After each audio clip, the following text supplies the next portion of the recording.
plaisir est pour nous de vous retrouver, mesdames et messieurs. Bienvenue dans cette émission invitée, une émission qui reçoit pour vous les acteurs politiques, de la société civile et autres, et des tendances confondues pour décortiquer le sujet d'actualité.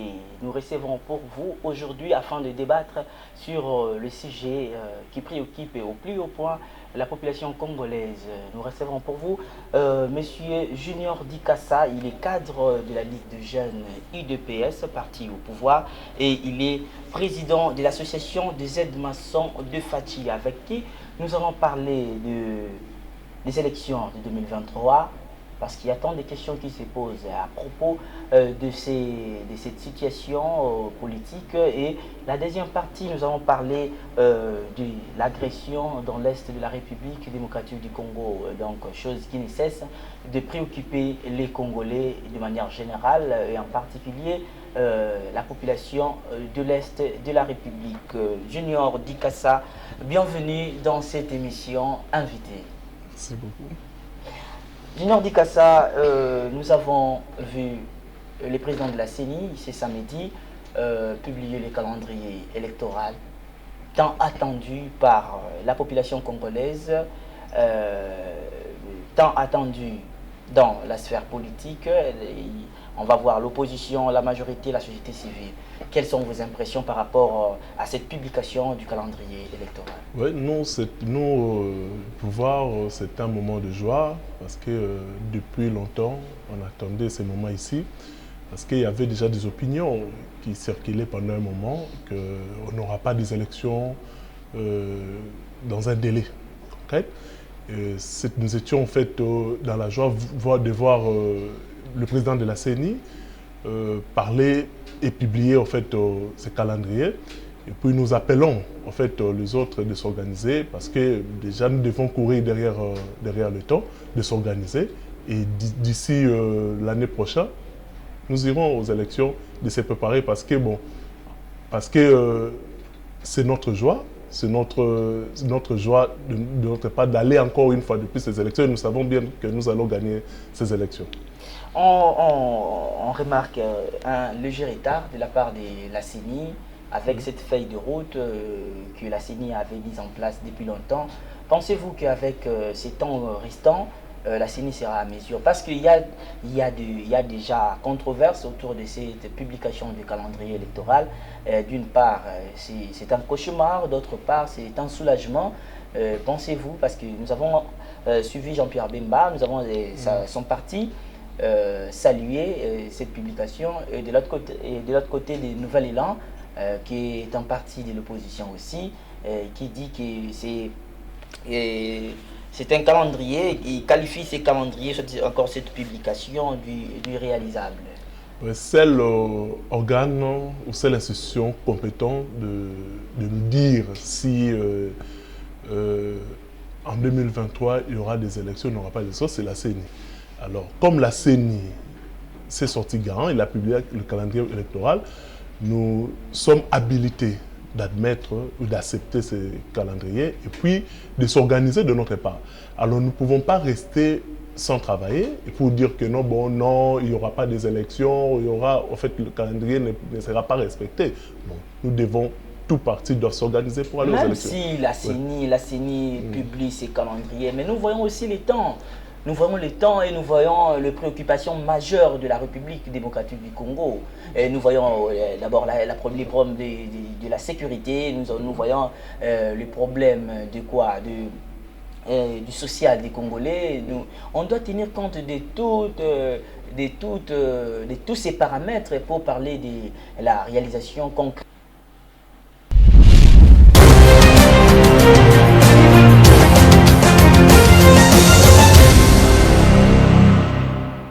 Le plaisir est pour nous de vous retrouver, mesdames et messieurs. Bienvenue dans cette émission invitée, une émission qui reçoit pour vous les acteurs politiques, de la société civile et autres, et des tendances confondues pour décortiquer le sujet d'actualité. Nous recevons pour vous aujourd'hui afin de débattre sur le sujet qui préoccupe au plus haut point la population congolaise. Nous recevons pour vous Monsieur Junior Dikassa. Il est cadre de la Ligue de jeunes UDPS, parti au pouvoir, et il est président de l'association des aides-maçons de Fachi, avec qui nous allons parler des élections de 2023, parce qu'il y a tant de questions qui se posent à propos de cette situation politique. Et la deuxième partie, nous allons parler de l'agression dans l'Est de la République démocratique du Congo, donc chose qui ne cesse de préoccuper les Congolais de manière générale, et en particulier la population de l'Est de la République. Junior Dikassa, bienvenue dans cette émission invitée. Merci beaucoup. Junior Dikassa, nous avons vu le président de la CENI, ce samedi, publier le calendrier électoral tant attendu par la population congolaise, tant attendu dans la sphère politique. On va voir l'opposition, la majorité, la société civile. Quelles sont vos impressions par rapport à cette publication du calendrier électoral? Oui, nous, pouvoir, c'est un moment de joie parce que depuis longtemps, on attendait ce moment ici. Parce qu'il y avait déjà des opinions qui circulaient pendant un moment qu'on n'aura pas des élections dans un délai concret. Nous étions en fait dans la joie de voir le président de la CENI parler et publier en fait ce calendrier. Et puis nous appelons en fait les autres de s'organiser parce que déjà nous devons courir derrière le temps, de s'organiser. Et d'ici l'année prochaine, nous irons aux élections, de se préparer parce que c'est notre joie. C'est notre joie de notre part d'aller encore une fois depuis ces élections. Et nous savons bien que nous allons gagner ces élections. On remarque un léger retard de la part de la CENI avec cette feuille de route que la CENI avait mise en place depuis longtemps. Pensez-vous qu'avec ces temps restants, la CENI sera à mesure? Parce qu'il y a déjà controverse autour de cette publication du calendrier électoral. D'une part, c'est un cauchemar, d'autre part, c'est un soulagement. Pensez-vous, parce que nous avons suivi Jean-Pierre Bemba, nous avons son parti saluer cette publication, et de l'autre côté des Nouvel Élan, qui est un parti de l'opposition aussi, qui dit que c'est un calendrier, il qualifie ces calendriers, encore cette publication, du réalisable. C'est l'organe ou c'est l'institution compétente de nous dire si en 2023 il y aura des élections, il n'y aura pas d'élections, c'est la CENI. Alors, comme la CENI s'est sorti garant, il a publié le calendrier électoral, nous sommes habilités d'admettre ou d'accepter ce calendrier et puis de s'organiser de notre part. Alors, nous ne pouvons pas rester sans travailler et pour dire que non, il n'y aura pas des élections, en fait, le calendrier ne sera pas respecté. Bon, nous devons, tout parti doit s'organiser pour aller aux élections. Même si la CENI publie ses calendriers, mais nous voyons aussi les temps. Nous voyons le temps et nous voyons les préoccupations majeures de la République démocratique du Congo.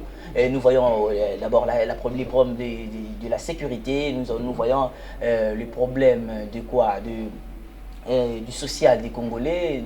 On doit tenir compte de tous ces paramètres pour parler de la réalisation concrète comme l'attend la population congolaise. Bon, d'abord, Dieu qui est le temps.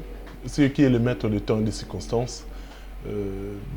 Parlons de problèmes de l'insécurité, problèmes de social, d'autres problèmes sociaux que nous pouvons parler. Et que, cela n'empêche qu'on s'engage à ces élections. Cela n'empêche. Donc nous, à notre part, nous devons juste mettre de moyens, comme le gouvernement a mis déjà des moyens, nous devons s'organiser à aller aux élections au lieu de rester de parler. Parce que chacun donne son opinion, chaque institution. Et il y a d'autres partis que je vous informe qui ne sont pas prêts à aller aux élections parce qu'ils n'ont pas de candidats. Ils n'ont pas de candidats. Tels que? Bon, bientôt là, vous verrez. Vous verrez. Il y a certains partis que vous avez cités. Vous avez cité certains partis politiques. n'ont pas de... J'ai cité les nouvel élan d'Adolphe Mouzitou et j'ai cité l'MLC. Oui, moi je parle en fait de nouvel élan de Mouzitou. S'ils ont candidat, si Mouzitou s'empresse, si c'est Mouzitou qui est leur candidat, ils doivent juste se préparer aux élections. Mais M. Mouzitou est dans la plateforme Lamouka. On doit se choisir entre eux un candidat. Ils n'ont pas le candidat. Quel candidat que Lamouka va présenter Et déjà, l'Union sacrée a son candidat. Oui, nous avons notre candidat, c'est M. Félix Tshisekedi Tshilombo. Le choix du peuple.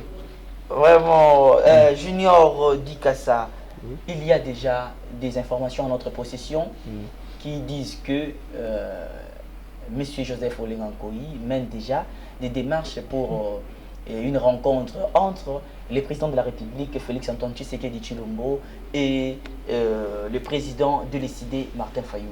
Que pensez-vous de cette rencontre si cette rencontre ait lieu?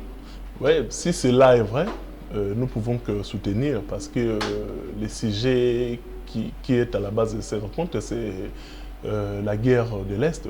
Parce que la guerre de l'Est, ce n'est pas un problème de Félix Tshisekedi. La guerre de l'Est, ça fait au moins plus de 2 décennies.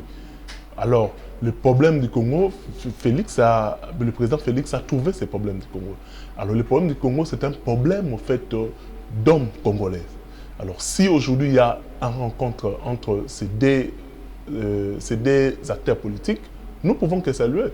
Nous pouvons saluer. Tout ça, c'est pour les intérêts. Tout ce qui s'est passé entre ces deux personnalités, donc vous jugez bon que cette rencontre ait lieu? Bon, nous devons avoir un patrimoine commun.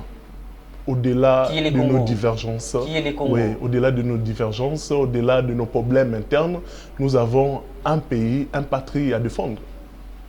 Alors, parce qu'aujourd'hui, Félix Tshisekedi ne sera plus là, aujourd'hui, Martin Fayulu ne sera plus là. Alors, c'est la jeunesse qui prendra la relève. Alors, ils doivent nous laisser quand même un héritage. Comme on leur a laissé, nous aussi, nous devons hériter en fait cet héritage parce que bon, nous étions déjà une jeunesse. L'héritage Congo. Nous laisser les Congos, mais dans quel état? Quand vous parlez de l'héritage que nous devons hériter de ces grands hommes qui passent bientôt? France Fanon a parlé que l'Afrique a la forme d'un revolver dont la gâchette est placée au Zaïre. Et puis, depuis que France Fanon avait parlé, jusqu'alors, il n'y avait pas en fait quelqu'un qui devait déclencher en fait la gâchette. La gâchette est rouillée. Alors, le vrai problème du Congo, au fond, c'est un problème d'homme. Heureusement, Dieu nous a fait grâce. C'est un problème d'homme. Oui, les problèmes du Congo, c'est un problème d'homme. C'est ce que je retiens. Le problème du Congo, c'est un problème d'homme. Aujourd'hui, Dieu nous a fait grâce. Nous avons un problème des institutions, mais c'est un problème d'homme. Parce que avant d'avoir des institutions fortes, il faut avoir des hommes forts. Si la République démocratique du Congo n'évolue pas, soit ne fait pas de pas vers l'avant, c'est parce que nous n'avons pas des hommes forts. Des hommes forts. Mais actuellement, nous avons eu, depuis 2019 à 2022, nous avons eu quand même un homme qui a le souci du peuple, un homme qui travaille au service de la nation congolaise, M. Tshisekedi. Nous devons que, et M. Félix Tshisekedi, nous pouvons que le soutenir. Et puis, s'il y a ces rencontres, nous pouvons que accepter pour l'intérêt général du peuple congolais. Puisque vous avez parlé de la jeunesse, on va aller tout droit, parce que c'est mercredi, le président de la République va recevoir la jeunesse congolaise pour un meeting, pour un entretien, pour un message à donner à la population. Quelle est votre impression par rapport à cet appel du président de la République pour la jeunesse? Est-ce c'est pas une propagande anticipative? Non. Nous, la jeunesse congolaise, nous avons à dire. Nous avons à poser des questions. Parce que notre pays est agressé. Bon, Mais vous avez la jeunesse a ses représentants il a ses représentants au Parlement. Pourquoi pas la jeunesse va avec toutes ses doléances auprès de ses représentants pour que ces représentants amènent l'apportent auprès des instances qui sont à la hauteur. Mais pourquoi vous préférez appeler tout le monde et le parler en masse comme ça? Oui, bon, le problème en fait, le problème n'est pas, même si nous avons des députés, mais cela n'empêche que le président s'adresse directement à la nation, à la jeunesse congolaise. Ce n'est pas un problème. Bon, connaissant que la majorité de la population qui devra voter, c'est la jeunesse. Majoritairement, c'est la jeunesse. Et puis, si vous allez au niveau par exemple, parlons de phénomène Kuluna, il y a majorité sont la jeunesse. Oui, c'est la jeunesse. Si vous parlez au fait de gens qui meurent au fait, dans l'Est de la République démocratique du Congo, c'est la jeunesse. Alors, c'est un moment d'encouragement que nous aurons avec le président de la République. Et d'ici là, je crois, l'année prochaine, nous aurons en fait une formation militaire obligatoire que le ministre de l'enseignement supérieur universitaire, Moïse Danzang, a prononcé. Alors c'est un moment d'échange. C'est un moment d'échange et puis le moment d'encouragement. Nous puissions voir aussi en fait qu'est-ce que le président pense aussi de la jeunesse congolaise. Une formation militaire dans des institutions, dans des universités, oui. Pensez-vous que cela pourra résoudre le problème de l'insécurité en République démocratique du Congo, où ces formations pourront conduire les jeunes que nous sommes à des révoltes ou encore à nous faire des comptes, au règlement des comptes entre les amis, entre le frère, entre les sœurs? On se prépare pour se protéger d'abord. Même. Et puis, l'insécurité, c'est lié en fait à la vie de l'homme. C'est l'homme qui est à la base de l'insécurité et qui est à la base de la sécurité. Alors, si on nous envoie en fait on nous envoie à faire une formation militaire, c'est pour être capable d'agir. Pourquoi pas commencer d'abord par nos policiers, pourquoi pas commencer d'abord avec nos militaires, mais directement engager cette formation dans des universités? Vous ne voyez pas que non, parce qu'il y a nos militaires qui, je peux dire, parce que lui-même le président de la République a dit que nous n'avons pas vraiment une armée forte. Il a parlé de la restructuration si possible, le mot. Donc la restructuration de l'armée, parce qu'il y a infiltration, il y a pas assez de formation, donc pourquoi pas commencer d'abord là-bas et puis revenir avec la population encore dans des institutions éducatives. Bon, commencer par là, c'est une bonne chose. Bon, parlons de l'insécurité, parce qu'il n'y a pas une armée au monde qui est plus forte que... Quand on parle de cette formation, quand on parle de l'insécurité, on ne voit pas seulement l'insécurité dans l'Est de la République où il y a des atrocités, il y a la guerre, il y a autre. Mais nous voyons aussi l'insécurité qui commence par les Kuluna d'abord. Nous voyons, il y a l'insécurité à Kwamut où les gens meurent jusqu'à ces jours, il y a des attaques rebelles. Donc il y a des attaques, même les conflits interethniques. Donc vous voyez, les gens pourront, après ces formations qui vont être assimilées aux universités, ces gens ne pourront pas s'entretuer. Parce qu'on doit rendre compte, il y a des règlements de compte. Vous avez tué quelqu'un de ma famille, moi également, je dois faire ça, je dois faire ça. Cette formation ne viendra pas augmenter la colère pour la vengeance. Oui, bon, en fait, sur le plan interne, comme on a dit que non, les conflits, c'est lié en fait à la nature de l'homme. Les conflits, c'est lié à la nature de l'homme. Donc là, il y a la police, il y a l'armée qui détient. Mais en fait, quand on voit la vision du chef de l'État, c'est plus l'autodéfense en fait, de la population. Vu que, à ce que je sache, notre effectif de l'armée est de 150 1000, donc c'est peu pour le Congo. C'est peu pour le Congo. Nous avons au moins 9 voisins. Et nous avons 10 voisins, 9 voisins, 9 voisins et puis un littoral qui est en fait, qui est, en fait le port de la sortie de l'océan.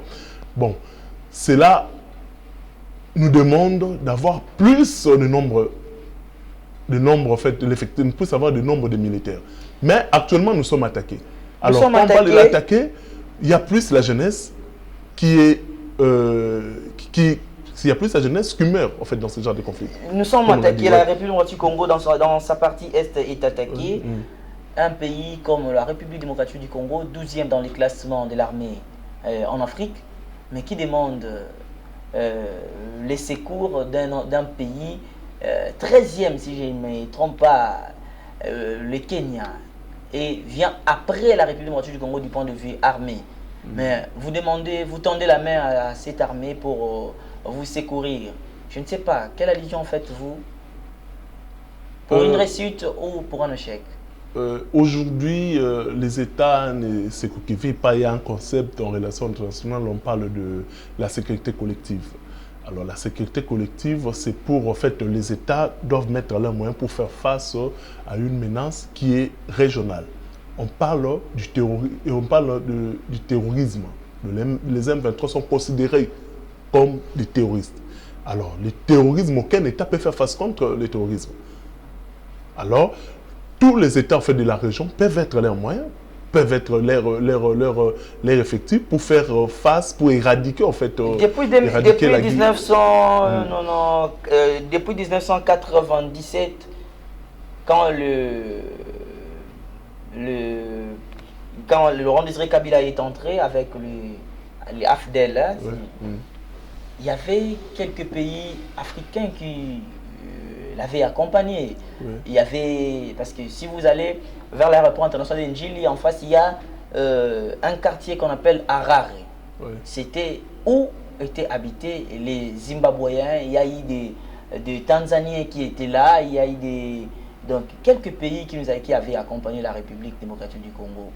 Mais dont le résultat était démontrable. On pouvait voir que non, ils ont chassé Maréchal Mobutu du pouvoir et ils ont récupéré la capitale de la République. Et depuis tous ces appels, la mise en commun de ces forces armées de l'Ouganda, du Burundi, du Kenya, vous ne voyez pas que les résultats recherchés par ces appels ne sont toujours pas escomptés.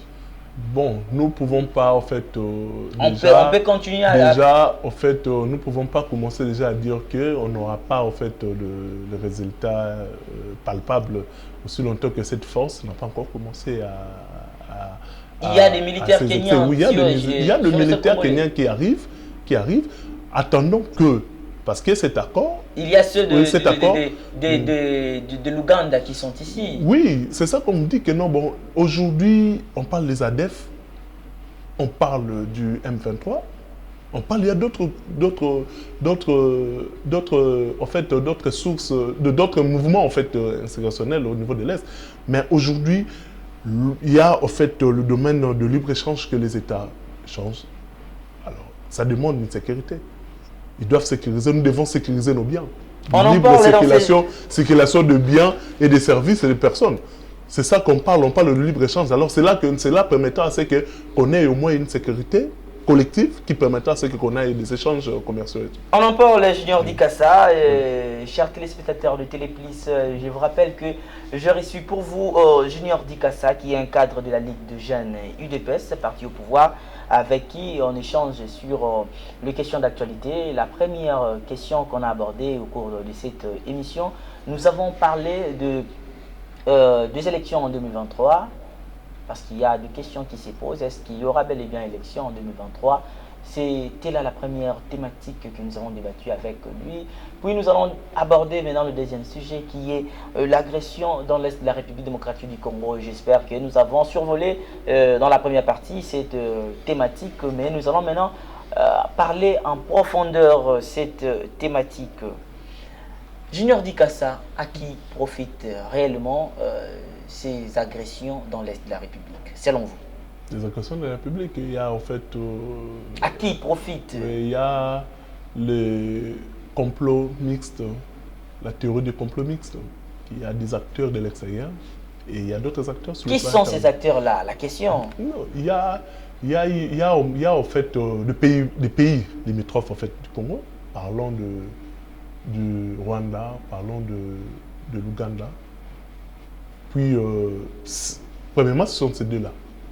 Le Rwanda et le Rwanda et l'Ouganda. l'Ouganda, qui sont à la base, en fait, en d'autres pas entre guillemets, sont à la base des atrocités dans l'Est de la République démocratique du Congo. Les deux pays, il y a le Rwanda et il y a l'Ouganda qui sont... Et puis le firme multinational occidental. Vous avez parlé des deux pays, oui. Je vois le Rwanda et l'Ouganda. Vous avez dit non, que le Rwanda ne puisse pas entrer dans les décisions qui étaient prises pour la mise en commun des armées ougandaises, République démocratique du Congo, kenyanes et les autres. Mais vous faites confiance à l'Ouganda. Au moment où vous-même, maintenant là, vous avez parlé de l'agression, et ce sont des pays limitrophes qui profitent avec les Occidentaux. Mais maintenant, pourquoi faites-vous confiance à l'Ouganda au moment où ces pays, ces mêmes pays, traitent avec le Rwanda pour la déstabilisation de la République démocratique du Congo? On doit approcher un ennemi. On doit approcher un ennemi, savoir ne pas en fait les laisser à l'écart, comme on le fait avec le Rwanda. Le Rwanda était là dans le sommet, en fait, dans le sommet du Rwanda, était là. Et puis bon, en fait, le plus grand problème en fait de l'Est, on voit, c'est le Rwanda, d'autre part l'Ouganda, parce que l'Ouganda, on se pose des questions.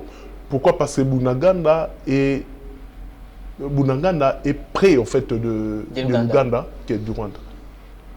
On peut parler, comme vous parlez de l'Ouganda, il y a un avion qui a atterri à Kisangani, un avion français, dont il y a eu, le ministre a démenti l'information qui a circulé sur les réseaux sociaux que c'était un avion avec un armement à l'intérieur. Il y a eu des fusils, il y a eu d'autres formes des instruments de guerre. Pensez-vous que c'était un avion qui partait pour l'Ouganda? Ce n'était pas pour financer, pour soutenir, parce que c'est ce qui s'est dit, la population dit ça. Je vous ai parlé de la théorie du complot mixte. Les élaborateurs en fait, de ces conflits ne sont pas africains. Ne sont pas africains. Ce sont des Européens, des Américains. Mais le chef d'état-major rwandais a dit, noir sur blanc, que les problèmes de l'Est de la République démocratique du Congo, c'est les Congolais.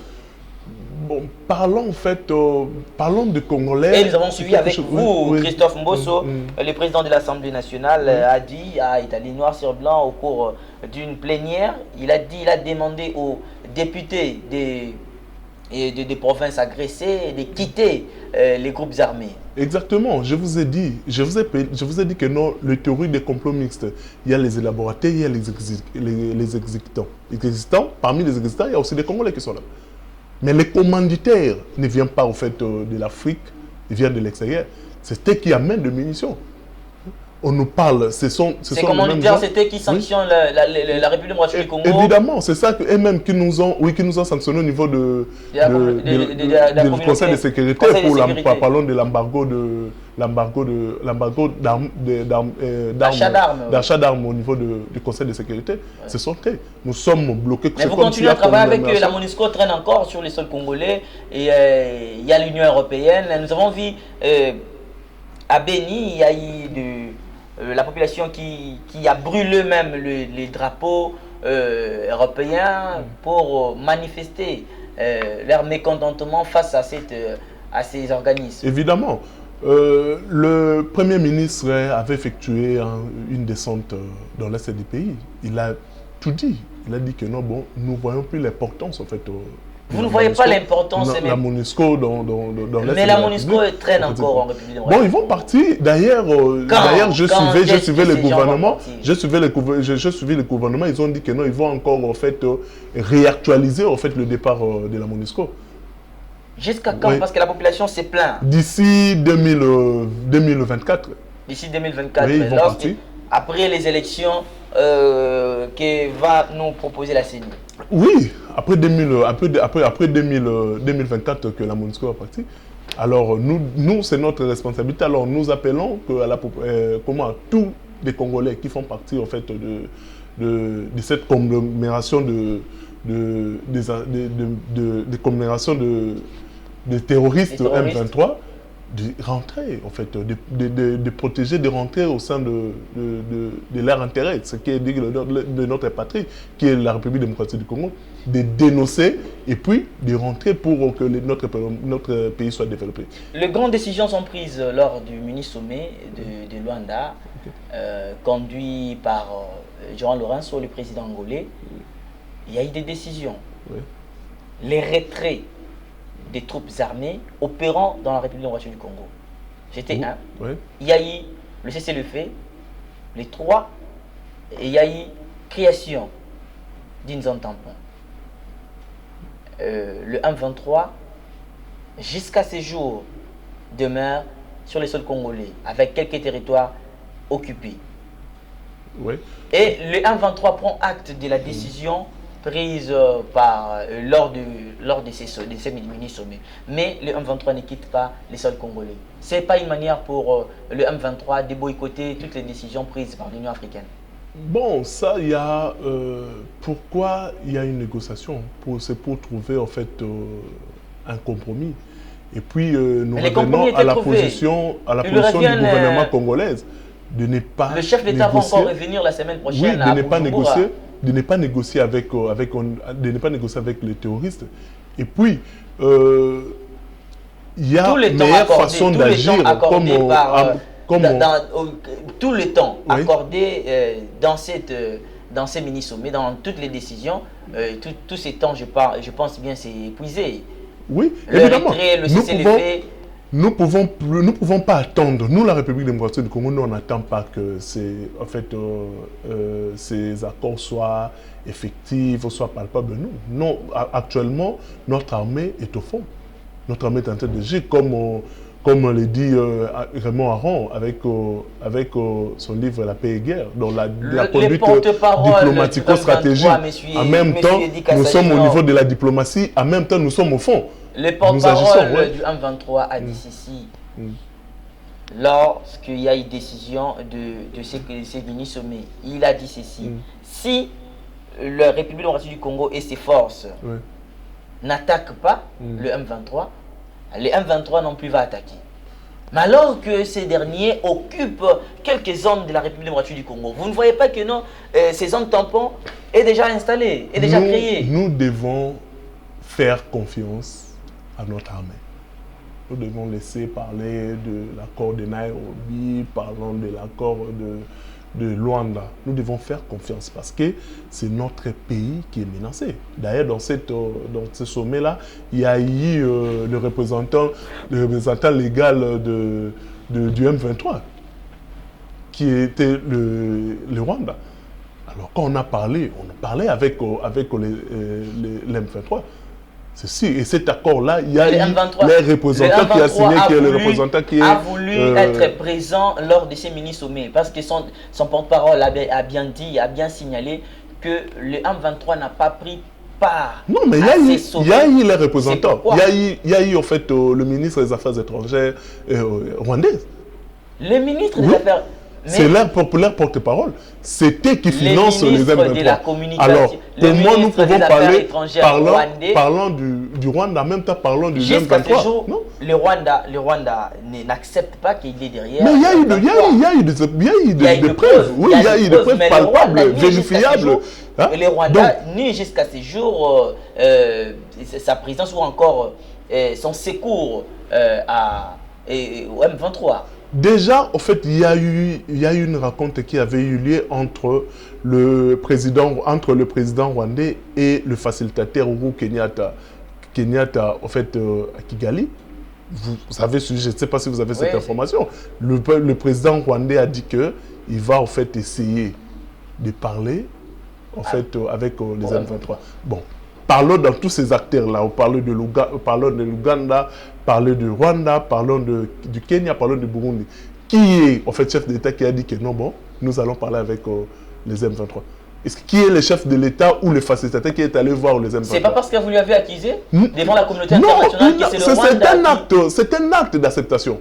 Déjà, parlons que nous, ils vont essayer. C'est seul chef de l'État qui a accès en fait, aux discussions entre les M23 et les M23 et d'autres États de l'Afrique, de la région de Grand Lac, c'est le Rwanda. Ils ont accepté, c'est un acte d'acceptation. Parce que vous êtes cadre de la Ligue des gens du parti au pouvoir, UDPS, s'il arrivait que les présidents de la République acceptaient de dialoguer avec ces mouvements terroristes, qu'est-ce que vous allez penser? Nous avions déjà dit, nous avions déjà parlé en fait au gouvernement congolais. Nous, la Ligue des jeunes, nous avons déjà pris part pour dire que non, bon, nous ne négocierons pas avec les M23. Et le président de la République ne le fera pas. Ne le fera pas. C'est notre position. Nous ne pouvons pas négocier avec des gens qui créent la terreur à la population, à nos mères qui sont dans l'Est. Nous ne pouvons pas négocier. Ce n'est pas un mouvement congolais. Le M23, c'est les mouvements du 23 mars. Non, c'est ça, ce sont de mascarades qui se sont tentés de faire. Ce sont des maquillages. Mais au fond, il y a en fait le mouvement rwandais qui veulent assez qu'à chaque fois qu'ils le font, ils intègrent des postes de haut commandement de l'armée. À chaque fois, ils intègrent de hautes fonctions de services de sécurité et tout. C'est un danger pour la République démocratique du Congo. C'est un danger pour nous aussi, la jeunesse. Alors, pourquoi ces gens-là nous devons négocier? Parce que, bon, nous, la République démocratique du Congo et le Rwanda, nos intérêts sont diamétralement opposés à la surface du globe. Alors, pourquoi nous devons accepter? Si nous acceptons de dialoguer, c'est que nous acceptons aussi que notre armée soit infiltrée, nous acceptons aussi que nos institutions soient infiltrées. C'est simple. Alors, notre position est claire de ne pas négocier avec les M23 et aucun millimètre de notre partie, de notre territoire sera en fait vendu ou donné. Mais jusqu'à ce jour, vous n'avez pas encore entre les mains de M23. Non, donc, en fait, si nos forces armées sont au fond. Nos forces armées sont au fond. J'ai dit ceci. Oui. Si aujourd'hui, votre fils vous demandait, papa, Junior, dites-moi la superficie de la République démocratique du Congo, vous allez donner combien? Oui, nous allons donner... 345 000 km², donc c'est ça. Oui. Mais il y a des territoires qui sont occupés, qui ne sont plus... qui sont en République démocratique du Congo, mais qui ne sont pas... conquis par la République, par les Congolais. Il y a nos vaillants hommes qui sont au fond, qui ont laissé leur enfants, qui ont laissé leur famille. Ils sont en train de défendre l'intérêt national. Ils sont en train de défendre en fait la patrie, donc leurs enfants hériteront. Monsieur Junior, vous dit qu'à ça, nous sommes presque à la fin de notre émission. Je voulais que vous regardiez la caméra et que vous parlez à la population de l'Est qui attend impatiemment la fin de toutes les atrocités aux parce que je voulais que vous parliez à cette population, puis vous parlez à la population congolaise qui attend impatiemment les élections en 2023 et dans un délai constitutionnel. Pour nos frères et sœurs de l'Est, pour nos frères de l'Est de la République démocratique du Congo, Nabonde Libino, Bozala vigilant. Parce que notre président Félix, Azola Laté, Boutou Namoui, pour nous instaurer paix dans l'Est. Vous devez être vigilant que Batubaya ko maligancé opinion na binote Batubaya ko pesa bino ba fausses informations. Actuellement, notre armée est en fond et bunda et puis il y a des négociations. Au cas où les négociations ne tiennent pas, notre armée est capable d'agir et il est en train d'agir. Je vous remercie.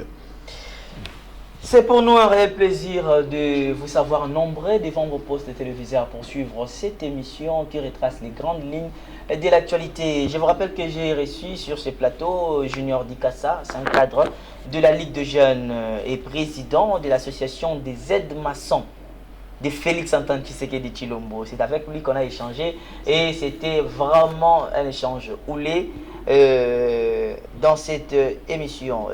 Nous vous prions, chers téléspectateurs, de vous abonner massivement à notre chaîne YouTube Télé Plus RDC afin que vous nous soumettiez vos suggestions pour la bonne organisation de cette émission. Nous vous remercions de nous avoir suivis et à la prochaine. Et à la population tout entière.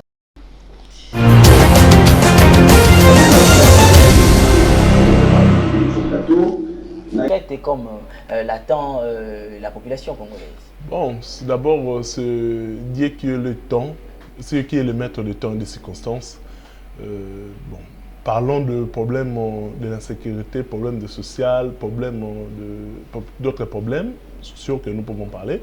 Et que, bon, cela n'empêche qu'on s'engage à ces élections. Cela n'empêche. Donc nous devons, nous, à notre part, nous devons juste mettre des moyens, comme le gouvernement a mis déjà des moyens. Nous devons s'organiser à aller aux élections au lieu de rester de parler. Parce que bon, chacun donne son opinion, chaque institution. Et il y a d'autres partis que je vous informe, mais qui ne sont pas prêts à aller aux élections. Parce qu'ils n'ont pas de candidats.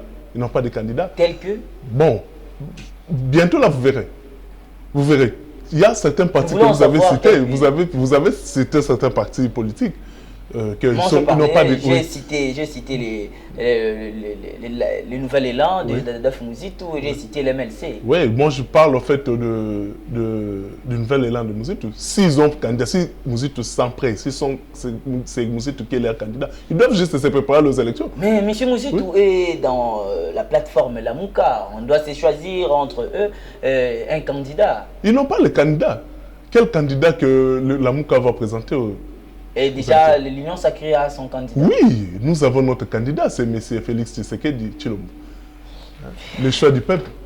Vraiment, Junior Dikassa, il y a déjà des informations en notre possession qui disent que M. Joseph Olengankoyi mène déjà des démarches pour une rencontre entre le président de la République, Félix Antoine Tshisekedi Tshilombo, et le président de l'ECD, Martin Fayulu.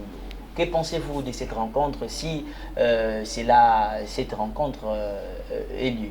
Oui, si cela est vrai, nous pouvons que soutenir parce que le sujet qui est à la base de cette rencontre, c'est la guerre de l'Est. Parce que la guerre de l'Est, ce n'est pas un problème de Félix Tshisekedi. La guerre de l'Est, ça fait au moins plus de 2 décennies.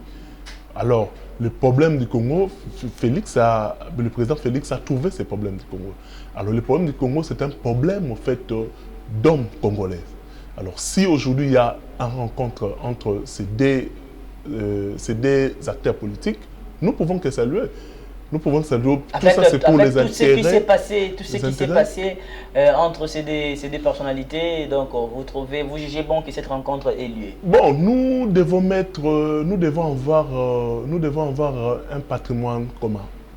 Au-delà de nos divergences, au-delà de nos divergences, au-delà de nos problèmes internes, nous avons un pays, un patrie à défendre.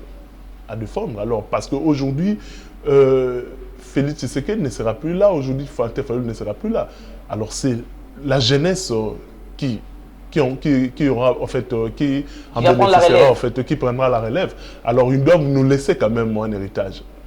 Comme on leur a laissé, nous aussi, nous devons hériter en fait cet héritage parce que bon, nous étions déjà une jeunesse. L'héritage Congo. Nous laisser les Congos, mais dans quel état? Quand vous parlez de l'héritage que nous devons hériter de ces grands hommes qui passent bientôt? France Fanon a parlé que l'Afrique a la forme d'un revolver dont la gâchette est placée au Zaïre. Et puis, depuis que France Fanon avait parlé, jusqu'alors, il n'y avait pas en fait quelqu'un qui devait déclencher en fait la gâchette est rouillée. Alors, le vrai problème du Congo, au fond, c'est un problème d'hommes. Heureusement, Dieu nous a fait grâce. C'est un problème d'homme. Oui, Les problèmes du Congo, c'est un problème d'homme. C'est ce que je retiens. Le problème du Congo, c'est un problème d'homme. Aujourd'hui, Dieu nous a fait grâce. Nous avons un Pas homme un problème qui a des institutions, mais c'est un problème d'homme. Parce que avant d'avoir des institutions fortes, il faut avoir des hommes forts. Si la République démocratique du Congo n'évolue pas, soit ne fait pas de pas vers l'avant, c'est parce que nous n'avons pas des hommes forts. Des hommes forts. Mais actuellement, actuellement nous avons eu, depuis 2018, 2019 à 2022, nous avons eu quand même un homme qui a le souci du peuple, un homme qui travaille au service de la nation congolaise, M. Etienne Tshisekedi. Nous devons que, et M. Félix Tshisekedi, nous pouvons que le soutenir. Et puis s'il y a ces rencontres, nous pouvons accepter pour l'intérêt général du peuple congolais. Puisque vous avez parlé de la jeunesse, on va aller tout droit, parce que c'est mercredi, le président de la République va recevoir la jeunesse congolaise pour un meeting, pour un entretien, pour un message à donner à la population. Quelle est votre impression par rapport à cet appel du président de la République pour la jeunesse? Est-ce c'est pas une propagande anticipative? Non. Nous, la jeunesse congolaise, nous avons à dire. Nous avons à poser des questions. Parce que notre pays est agressé. Bon. Mais vous avez la jeunesse a ses représentants il a ses représentants au Parlement. Pourquoi pas la jeunesse va avec toutes ses doléances auprès de ses représentants pour que ces représentants amènent l'apportent auprès des instances qui sont à la hauteur. Mais pourquoi vous préférez appeler tout le monde et le parler en masse comme ça? Oui, bon, le problème en fait, le problème n'est pas, même si nous avons des députés, mais cela n'empêche que le président s'adresse directement à la jeunesse congolaise. Ce n'est pas un problème.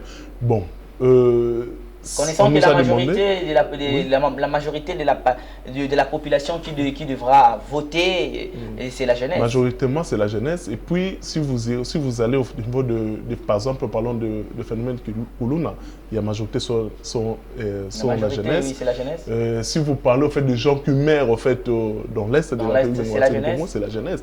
Alors, c'est un moment d'encouragement que nous aurons avec le président de la République. Et d'ici là, je crois, l'année prochaine, nous aurons en fait une formation militaire obligatoire que le ministre de l'enseignement supérieur universitaire, Moïse Danzang, a prononcé. Alors c'est un moment d'échange. C'est un moment d'échange et puis le moment d'encouragement. Nous puissions voir aussi en fait qu'est-ce que le président pense aussi de la jeunesse congolaise. Une formation militaire dans des institutions,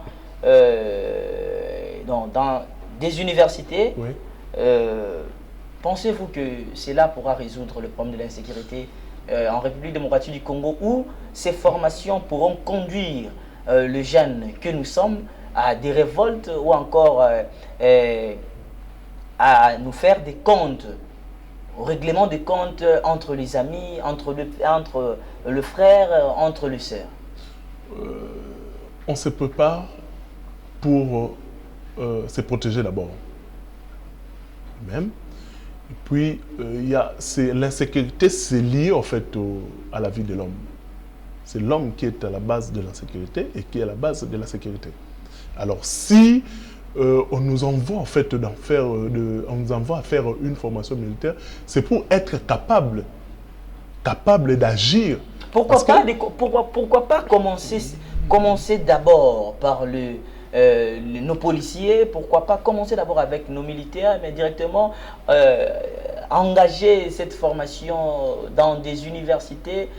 Vous ne voyez pas que non, parce qu'il y a nos militaires qui, je peux dire, parce que lui-même le président de la République a dit que nous n'avons pas vraiment une armée forte. Il a parlé de la restructuration, si possible, le mot.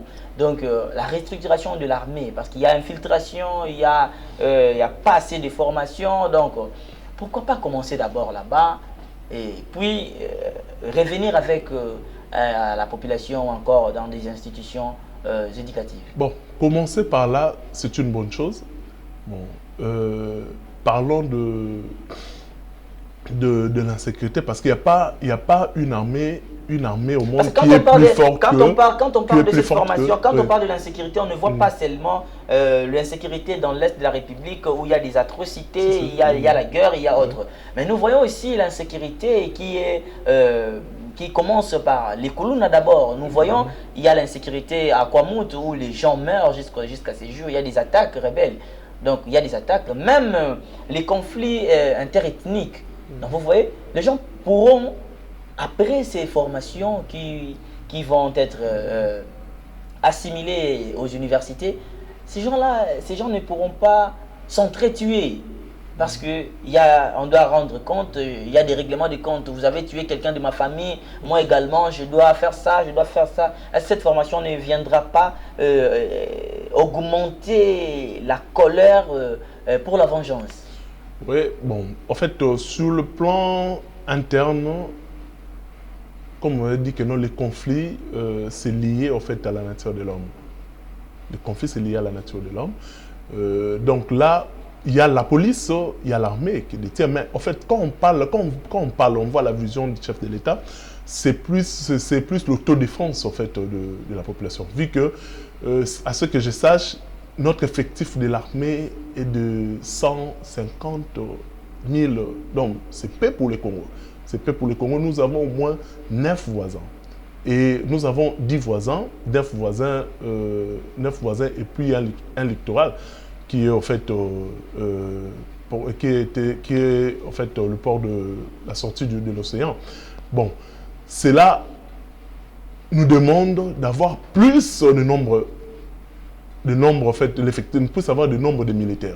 Mais actuellement, nous sommes attaqués. Alors, quand on parle de l'attaquer, il y a plus la jeunesse qui est... il y a plus la jeunesse qui meurt en fait, dans ce genre de conflit. Nous sommes attaqués, la République du Congo, dans sa partie Est, est attaquée. Un pays comme la République démocratique du Congo, 12e dans les classements de l'armée en Afrique, mais qui demande les secours d'un pays 13e, si je ne me trompe pas, le Kenya, et vient après la République démocratique du Congo du point de vue armé. Mais vous tendez la main à cette armée pour vous secourir. Je ne sais pas, quelle allusion faites-vous? Pour une réussite ou pour un échec? Aujourd'hui, les États ne s'écoquillent pas. Il y a un concept en relation internationale, on parle de la sécurité collective. Alors la sécurité collective, c'est pour, en fait, les États doivent mettre leurs moyens pour faire face à une menace qui est régionale. On parle du terrorisme. Les M23 sont considérés comme des terroristes. Alors, le terrorisme, aucun État peut faire face contre le terrorisme. Alors, tous les États en fait, de la région peuvent être leurs moyens, peuvent être leurs effectifs pour faire face, pour éradiquer en fait. Depuis 1997, quand quand Laurent Désiré Kabila est entré avec les AFDEL, hein, il y avait quelques pays africains qui l'avaient accompagné. Il y avait, parce que si vous allez vers l'aéroport international d'Njili, en face, il y a un quartier qu'on appelle Harare. C'était où étaient habités les Zimbabwéens. Il y a eu des Tanzaniens qui étaient là, il y a eu donc, quelques pays qui avaient accompagné la République démocratique du Congo, mais dont le résultat était démontrable. On pouvait voir que non, ils ont chassé Maréchal Mobutu du pouvoir et ils ont récupéré la capitale de la République. Et depuis tous ces appels, la mise en commun de ces forces armées, de l'Ouganda, du Burundi, du Kenya, vous ne voyez pas que les résultats recherchés par ces appels ne sont toujours pas escomptés. Bon, nous ne pouvons pas, en fait, On peut continuer déjà, en fait, nous ne pouvons pas commencer déjà à dire qu'on n'aura pas, en fait, le résultat palpable aussi longtemps que cette force n'a pas encore commencé il y a des militaires kenyans. Oui, il y a des militaires kenyans qui arrivent. Attendons que, parce que cet accord... Il y a ceux de l'Ouganda qui sont ici. Oui, c'est ça qu'on me dit que non, bon, aujourd'hui, on parle des ADF, on parle du M23, on parle, il y a d'autres sources, d'autres mouvements, en fait, insurrectionnels au niveau de l'Est. Mais aujourd'hui, il y a, en fait, le domaine de libre-échange que les États changent. Alors, ça demande une sécurité. Ils doivent sécuriser, nous devons sécuriser nos biens. Circulation de biens et de services et de personnes. C'est ça qu'on parle, on parle de libre-échange. Alors c'est là permettra à ce qu'on ait au moins une sécurité collective qui permettra à ce qu'on ait des échanges commerciaux. On en parle, Junior Dikassa, chers téléspectateurs de Téléplis, je vous rappelle que j'ai reçu pour vous Junior Dikassa, qui est un cadre de la Ligue de jeunes UDPS, parti au pouvoir, avec qui on échange sur les questions d'actualité. La première question qu'on a abordée au cours de cette émission, nous avons parlé des élections en 2023, parce qu'il y a des questions qui se posent. Est-ce qu'il y aura bel et bien élection en 2023? C'était là la première thématique que nous avons débattue avec lui.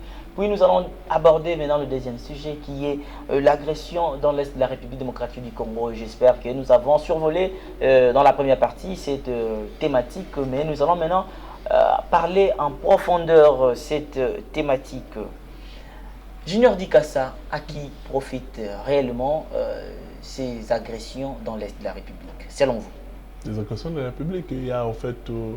à qui profitent? Il y a les complots mixtes, la théorie du complot mixte. Il y a des acteurs de l'extérieur et il y a d'autres acteurs sur le plan. Qui sont ces acteurs-là? La question. Non, il y a en fait des pays limitrophes en fait, du Congo. Parlons du Rwanda, parlons de l'Ouganda. Puis, premièrement, ce sont ces deux-là. Le Rwanda et l'Ouganda, qui sont à la base, en fait, en d'autres pas, entre guillemets, sont à la base des atrocités dans l'Est de la République démocratique du Congo. Les deux pays, il y a le Rwanda et il y a l'Ouganda qui sont... Et puis, le firme multinational occidental. Vous avez parlé des deux pays, oui. Je vois le Rwanda et l'Ouganda. Vous avez dit non, que le Rwanda ne puisse pas entrer dans les décisions qui étaient prises pour la mise en commun des armées ougandaises, République démocratique du Congo, kenyanes et les autres. Mais vous faites confiance à l'Ouganda. Au moment où vous-même, maintenant là, vous avez parlé de l'agression, et ce sont des pays limitrophes qui profitent avec les Occidentaux. Mais maintenant, pourquoi faites-vous confiance à l'Ouganda au moment où ces mêmes pays traitent avec le Rwanda pour la déstabilisation de la République démocratique du Congo? On doit approcher un ennemi. On doit approcher un ennemi, savoir ne pas en fait les laisser à l'écart, comme on le fait avec le Rwanda. Le Rwanda était là dans le sommet, en fait, dans le sommet du Rwanda, était là. Et puis bon, en fait, le plus grand problème en fait de l'Est, on voit, c'est le Rwanda, d'autre part l'Ouganda, parce que l'Ouganda, on se pose des questions. Pourquoi? Parce que Bunagana est près en fait de l'Ouganda, qui est du Rwanda.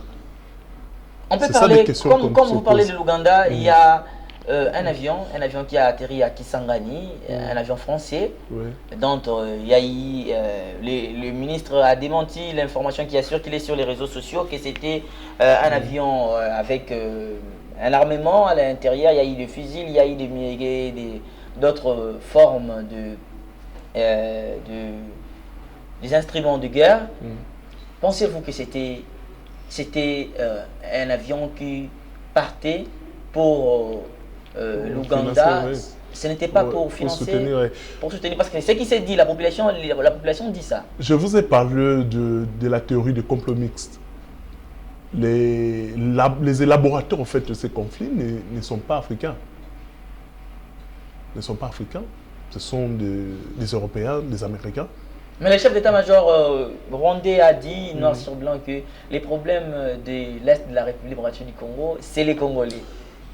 Bon, parlons en fait, parlons de Congolais. Et nous avons suivi avec vous, Christophe Mbosso, le président de l'Assemblée nationale, a dit, a étalé noir sur blanc au cours d'une plénière. Il a demandé aux députés des provinces agressées de quitter les groupes armés. Exactement, je vous ai dit que non, le théorie des complots mixtes, il y a les élaborateurs, il y a les exécutants.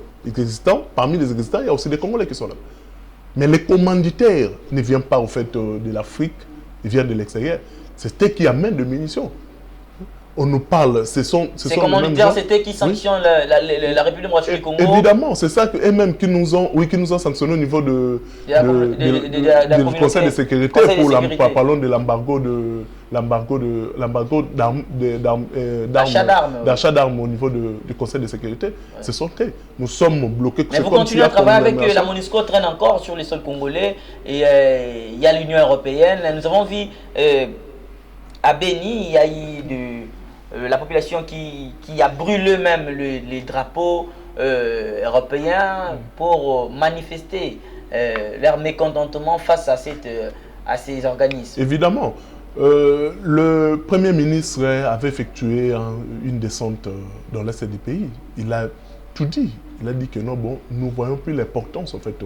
Vous ne voyez pas l'importance de la MONUSCO dans l'Est. Mais la MONUSCO traîne encore en République démocratique. Bon, ils vont partir. D'ailleurs, je suivais le gouvernement. Je suivais le gouvernement. Ils ont dit que non, ils vont encore en fait réactualiser en fait le départ de la MONUSCO.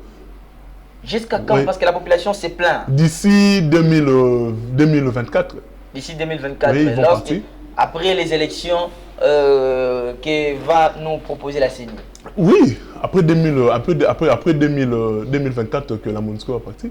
Alors nous c'est notre responsabilité. Alors nous appelons tous les Congolais qui font partie en fait de cette commémoration de terroristes M23. De rentrer, en fait, de protéger, de rentrer au sein de leur intérêt, ce qui est de notre patrie, qui est la République démocratique du Congo, de dénoncer et puis de rentrer pour que notre pays soit développé.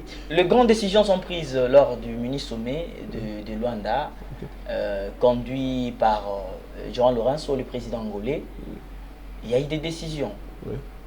Les retraits des troupes armées opérant dans la République démocratique du Congo. C'était un. Oui. Il y a eu le cessez-le-feu, les 3, et il y a eu création d'une zone tampon. Le M23, jusqu'à ce jour, demeure sur les sols congolais, avec quelques territoires occupés. Oui. Et le M23 prend acte de la décision prise lors de ces mini-sommets. Mais le M23 ne quitte pas les sols congolais. Ce n'est pas une manière pour le M23 de boycotter toutes les décisions prises par l'Union africaine. Bon, ça, il y a... pourquoi il y a une négociation? C'est pour trouver en fait un compromis. Et puis nous revenons à la position du gouvernement congolais de ne pas le chef d'État va encore revenir la semaine prochaine de ne pas négocier avec les terroristes. Et puis il y a une meilleure façon d'agir tout le temps accordé dans ces mini-sommets, dans toutes les décisions, tous ces temps, je pense bien, c'est épuisé. Oui, évidemment. Nous ne pouvons pas attendre. Nous, la République démocratique du Congo, nous, on n'attend pas que ces accords soient effectifs, soient palpables. Non, actuellement, notre armée est au fond. Notre armée est en train de agir comme le dit Raymond Aron avec son livre La paix et guerre, dans la conduite diplomatico-stratégique. En même temps, nous sommes au niveau de la diplomatie, en même temps, nous sommes au fond. Le porte-parole du M23 a dit ceci. Lorsqu'il y a eu décision de ces mini-sommets, il a dit ceci. Si la République démocratique du Congo et ses forces n'attaquent pas le M23, le M23 non plus va attaquer. Mais alors que ces derniers occupent quelques zones de la République démocratique du Congo, vous ne voyez pas que non, ces zones tampons est déjà installée, est déjà créée. Nous devons faire confiance à notre armée. Nous devons laisser parler de l'accord de Nairobi, parlons de l'accord de Luanda. Nous devons faire confiance parce que c'est notre pays qui est menacé. D'ailleurs, dans ce sommet-là, il y a eu le représentant légal du M23, qui était le Rwanda. Alors, quand on a parlé avec les M23. Ceci, et cet accord-là, il y a les représentants qui a signé, qui est le représentant qui a voulu être présent lors de ces mini-sommets, parce que son porte-parole a bien dit, a bien signalé que le M23 n'a pas pris part. Non, mais il y a eu les représentants. Il y a eu en fait le ministre des Affaires étrangères rwandais. Le ministre des Affaires... C'est leur populaire porte-parole. C'était qui finance les M23. De la communication, alors, pour moi, nous pouvons parler, parlons du Rwanda, en même temps parlons du M23. Jusqu'à ce jour, le Rwanda n'accepte pas qu'il est derrière. Mais il y a eu des preuves. Oui, il y a eu des preuves palpables, vérifiables. Le Rwanda nie jusqu'à ce jour sa présence ou encore son secours au M23. Déjà, en fait, il y a eu une rencontre qui avait eu lieu entre le président rwandais et le facilitateur Uhuru Kenyatta, en fait, à Kigali. Vous savez, je ne sais pas si vous avez cette information. Le président rwandais a dit qu'il va en fait essayer de parler en fait, avec les M23. Bon, parlons dans tous ces acteurs-là. Parlons de l'Ouganda, parlons du Rwanda, parlons du Kenya, parlons du Burundi. Qui est en fait chef d'État qui a dit que non, bon, nous allons parler avec les M23? Qui est le chef de l'État ou le facilitateur qui est allé voir les M23? C'est pas parce que vous lui avez accusé devant la communauté internationale que c'est le Rwanda. C'est un acte d'acceptation. Déjà, parlons que nous, ils vont essayer. C'est seul chef de l'État qui a accès en fait, aux discussions entre les M23 et l'M23 et d'autres États de l'Afrique, de la région des Grands Lacs, c'est le Rwanda. Ils ont accepté, c'est un acte d'acceptation. Parce que vous êtes cadre de la Ligue des jeunes du parti au pouvoir, UDPS, s'il arrivait que le président de la République acceptait de dialoguer avec ces mouvements terroristes, qu'est-ce que vous allez penser? Nous avions déjà parlé en fait au gouvernement congolais. Nous, la Ligue jeune, nous avons déjà pris part pour dire que non, bon, nous ne négocierons pas avec les M23. Et le président de la République ne le fera pas. Ne le fera pas. C'est notre position. Nous ne pouvons pas négocier avec des gens qui créent la terreur à la population, à nos mères qui sont dans l'Est. C'est un mouvement congolais. Ce n'est pas un mouvement congolais. Le M23, c'est les mouvements du 23 mars. Non, ce sont de mascarades qui se sont en train de faire. Ce sont des maquillages. Mais au fond, il y a en fait un mouvement rwandais qui veulent assez qu'à chaque fois qu'ils le font, ils intègrent des postes de haut commandement de l'armée. À chaque fois, ils intègrent de hautes fonctions de services de sécurité et tout. C'est un danger pour la République démocratique du Congo. C'est un danger pour nous aussi, la jeunesse. Alors, pourquoi ces gens-là nous devons négocier? Parce que, bon, nous, la République démocratique du Congo et le Rwanda, nos intérêts sont diamétralement opposés à la surface du globe. Alors, pourquoi nous devons accepter? Si nous acceptons de dialoguer, c'est que nous acceptons aussi que notre armée soit infiltrée, nous acceptons aussi que nos institutions soient infiltrées.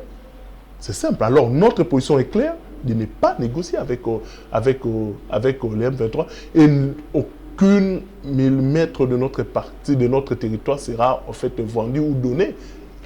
Mais jusqu'à ce jour, vous n'avez qu'à traîner encore entre les mains de M23. Non, donc, en fait, si nos forces armées sont au fond. Nos forces armées sont au fond. J'ai dit ceci. Oui. Si aujourd'hui, votre fils vous demandait, papa, junior, dites-moi la superficie de la République démocratique du Congo, vous allez donner combien? Oui, nous allons donner... 345 000 km², donc c'est ça. Oui. Mais il y a des territoires qui sont occupés, qui ne sont plus... qui sont en République démocratique du Congo, mais qui ne sont pas... conquis par la République du parler congolais. Il y a nos vaillants hommes qui sont au fond, qui ont laissé leurs jusqu'à enfants, quand ces hommes qui ont laissé leur famille. Ils sont en train de défendre l'intérêt national. Ils sont en train de défendre en fait la patrie, donc leurs enfants hériteront. Monsieur Junior vous dit qu'à ça, nous sommes presque à la fin de notre émission. Je voulais que vous regardiez la caméra et que vous parlez à la population de l'Est qui attend impatiemment la fin de toutes les atrocités aux parce que je voulais que vous parliez à cette population, puis vous parlez à la population congolaise qui attend impatiemment les élections en 2023 et dans un délai constitutionnel. Pour nos frères et sœurs de l'Est, pour nos frères de l'Est de la République démocratique du Congo, na bonde libino, boza la vigilant, parce que notre président Félix Azola Laté, Boutou Namoui, pour instaurer paix dans l'Est.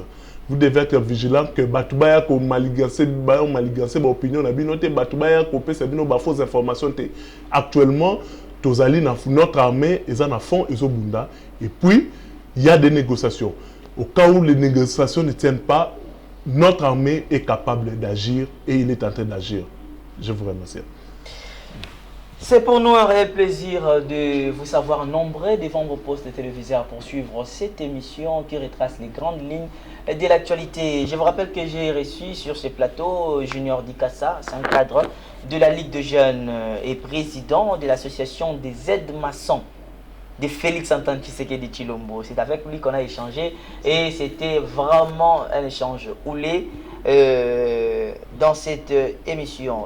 Nous vous prions, chers téléspectateurs, de vous abonner massivement à notre chaîne YouTube Télé Plus RDC afin que vous nous soumettiez vos suggestions pour la bonne organisation de cette émission. Nous vous remercions de nous avoir suivis et à la prochaine.